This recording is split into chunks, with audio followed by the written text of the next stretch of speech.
Welcome to China in Focus. I'm Tiffany Meyer. Our top story: an alleged Chinese spy back in the spotlight after vanishing for 8 years. More on her ties to America's political circles and the officials she interacted with. TikTok's fate in the U.S. hanging by a thread. House Speaker Mike Johnson pledging to pressure the Senate to pass the bill banning the app. More on Senate Majority Leader Chuck Schumer's response. A group of U.S. investors may buy TikTok, with the app's fate in the Senate uncertain, while former Treasury Secretary Steven Mnuchin is gathering investors. Reuters says former President Donald Trump ordered the CIA to spread negative narratives about Beijing on Chinese social media during his time in office. The goal: to stir up the country's top leadership. We sat down with an expert for more. Maybe this is Chinese operatives leaking a story like this because of what's going on with TikTok right now.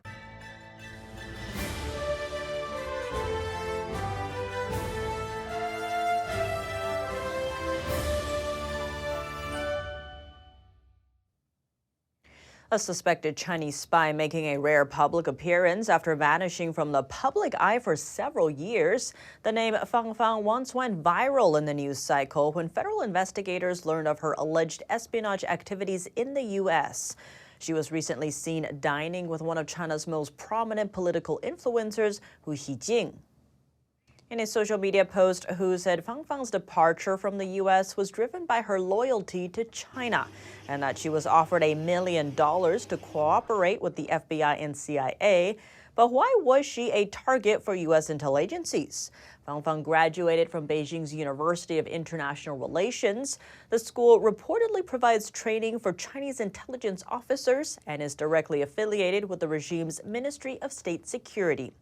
According to Axios, U.S. officials believed she was part of an operation run by Beijing's major civilian spy agency. She reportedly made extensive inroads within the U.S. political circle through large gatherings and campaign rallies.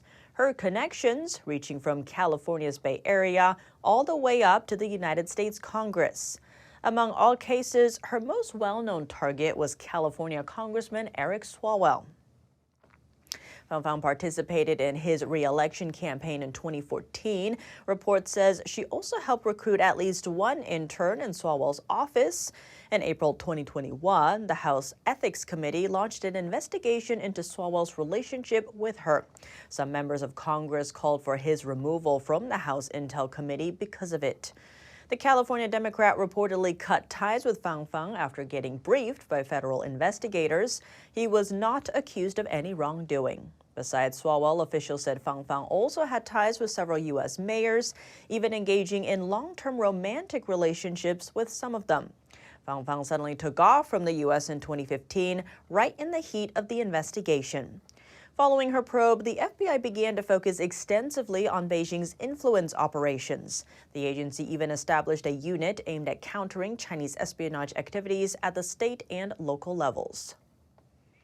A new Reuters report claims then-President Donald Trump authorized the CIA to use Chinese social media against the Chinese regime. That's citing, quote, former U.S. officials with direct knowledge of the highly classified operation.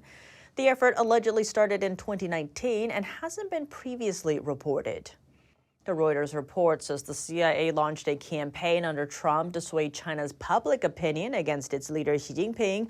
Using fake accounts, CIA agents allegedly spread negative narratives about Xi Jinping on Chinese social media. The campaign also promoted allegations of corruption within the Chinese Communist Party, or CCP, saying members were hiding embezzled funds overseas. The goal was allegedly to stir up paranoia within the Communist Party's top leadership and to stretch thin Beijing's online censorship army. The CIA declined to comment on the Reuters report. NTD reached out to the Trump campaign, which also declined to comment. It is unclear if the Biden administration continued the alleged influence operation.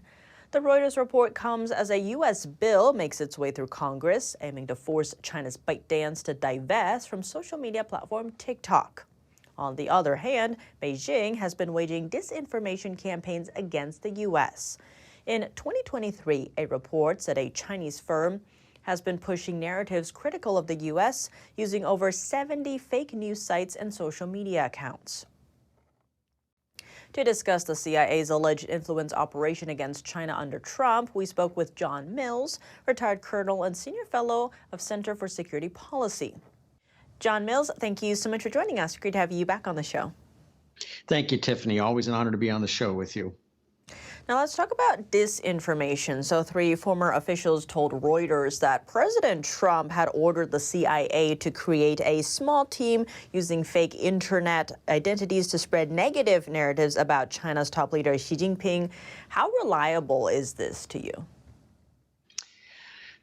Well, the timing of this whole story is interesting. This is a core function and activity of the CIA. It would be nice to kind of see some of the strategy papers, the white papers, the covert finding package that approved this operation to see exactly what the strategy was. But I think this was absolutely reasonable pushback because this time President Trump and Dr. Navarro and everybody knew that China was on a full-blown malign effort to destabilize America.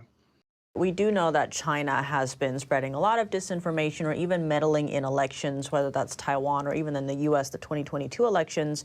What do you make of the difference between China doing that and Trump's goals here? Well, we actually have elections. They don't have elections. They are a totalitarian system that is thuggish. We're too different. We are, for the time being, still a constitutional republic. They are a thuggish totalitarian system. No moral equivalency between the two. Now, given that this is an election year and President Biden and Trump look like they're having a rematch since they've both secured enough delegates to become their party's nominee, what do you make of this news coming out now, 5 years after it supposedly took place? Well, you never know in the swamp and the D.C. why things are leaked. I'm not really sure. Was this really a leak? Was this made up information? Was it a leak by the Trump camp? Was it a leak by the Biden camp?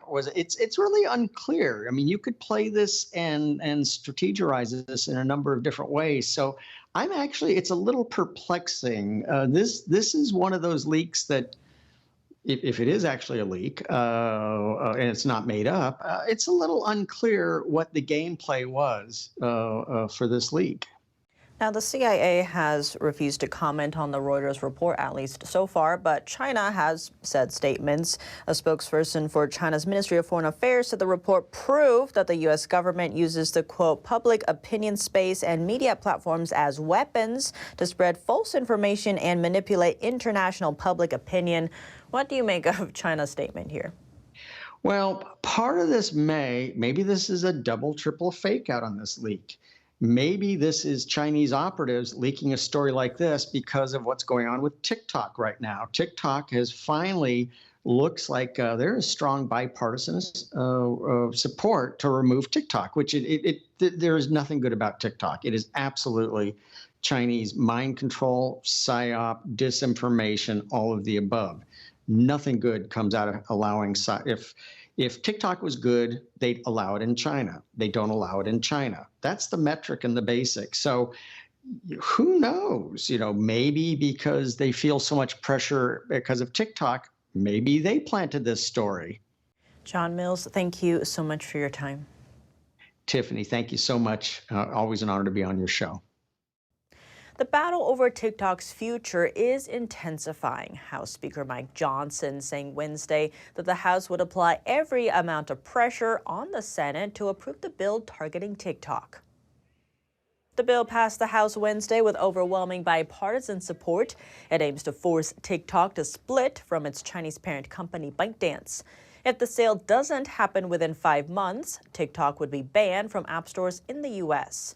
President Biden said he would sign the bill if it lands on his desk, though now its fate remains unclear. Senate Majority Leader Chuck Schumer isn't committed to bringing it to the floor for a vote, only saying the chamber would review it. TikTok is one of the most popular social media apps in the U.S., boasting roughly 170 million American users. Lawmakers are worried China could shape what Americans see on the app and that Americans' data could end up in Beijing's hands. Under Chinese law, companies have to hand over user data to Chinese authorities when they ask for it. TikTok denies the allegation. A TikTok buyout is in the works. Former U.S. Treasury Secretary Stephen Mnuchin told CNBC today that he's gathering investors to buy the app. That's one day after the House passed a bill to address the threat posed by the short video platform. TikTok had called the bill a ban and urged senators to listen to their constituents before taking any action. Mnuchin told CNBC's Squawk Box on Thursday that he thinks, quote, the legislation should pass and it should be sold. The former Treasury Secretary added, it's a great business and it's worth a lot of money. One headache after another for TikTok. On top of legal challenges in the U.S., the social media giant is facing an over $10 million fine in Italy. Authorities there accuse TikTok of failing to protect children from a harmful viral game. The game is known as the French Scar Challenge. Players are asked to pinch their cheeks until leaving a bruise on their cheekbone. TikTok said it disagrees with the decision. A rare joint mission between Taiwan and China. Both sides sent rescue teams Thursday after a Chinese fishing vessel capsized near a Taiwanese island. Taiwan sent its Coast Guard at China's request. There were a total of 6 people in distress.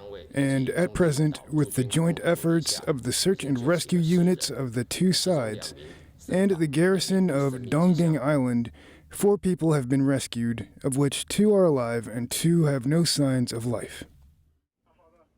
The rescue mission comes after China normalized drills around Taiwan. It began regular patrols around Kinmen, a Taiwanese island 6 miles off China's coast. That's after 2 Chinese nationals died while trying to flee from Taiwan's Coast Guard after entering prohibited waters.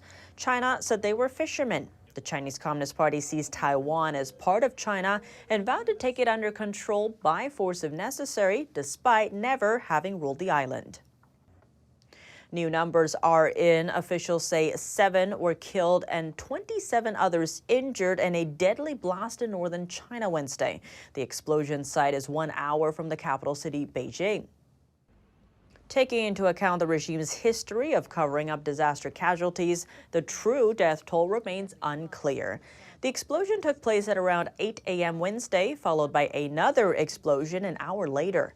A giant fireball exploded from a shop selling fried chicken, blowing debris out onto the street. The moment was caught on dashcam video by a car driving nearby. The blast left the building in ruins. It also shattered the glass on the lower floors of the buildings across the street. Officials say a suspected gas leak triggered the incident. An investigation is now underway. Chinese officials apologized after a state media reporter was blocked from covering the explosion. Local authorities interrupted her during a live shot, saying it was too dangerous to be in the area. In a statement, officials said the incident was due to frontline staff's poor communication skills. In general, media outlets in China have a hard time covering disastrous events. Censorship is tight, and journalists may face harsh punishments if they report truthful information the regime doesn't want publicized. That's all for today's China in Focus on YouTube. We're now sharing a shortened version of our program here after being demonetized for 3 years. Recently, ads have reappeared on our YouTube channel, but we have not received any ad revenue from them. If you'd like to support us, consider donating. Find us at donorbox.org/China-in-focus or subscribe to our partner platform, Epic TV, where you can watch our full episodes. Here's what to look out for in our second half. American manufacturers want help with their taxes to better compete with China. A group of executives brought that message to a congressional hearing Thursday. American companies have little hope of competing against lower-cost Chinese labor, Chinese coal-based manufacturing, and Chinese pricing. Expert testimony on the U.S. strategy in the Pacific Islands region. What are the threats, and is the U.S. responding effectively?